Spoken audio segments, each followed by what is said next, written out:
শ্রীরামপুর সংশোধনাগার থেকে নিখোঁজ বন্দী, কারা কর্তৃপক্ষকে থানায় অভিযোগ করতে নির্দেশ প্রশাসনের। বন্দীর নাম রাজেশ হাটি। পক্সো মামলায় অভিযুক্ত হয়ে শ্রীরামপুরের সংশোধনাগারে বন্দী ছিলেন গত বছর জুন মাস থেকে। রবিবার সকালে সংশোধনাগারে ওই বন্দী নিখোঁজ হওয়ার বিষয়টি জানা যায়। শ্রীরামপুরের মহকুমা শাসক শম্ভুদীপ সরকার জানান, বিষয়টি জানার পর শ্রীরামপুর সংশোধনাগার কর্তৃপক্ষকে থানায় এফআইআর করতে নির্দেশ দেওয়া হয়েছে।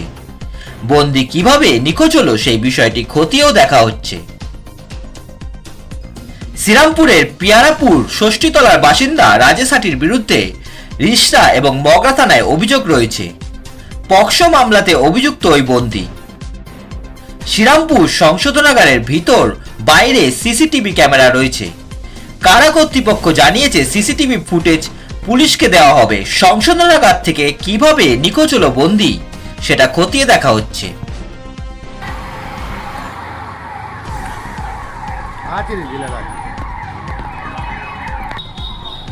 খুলছে, দেখো ডাকছে নাকি।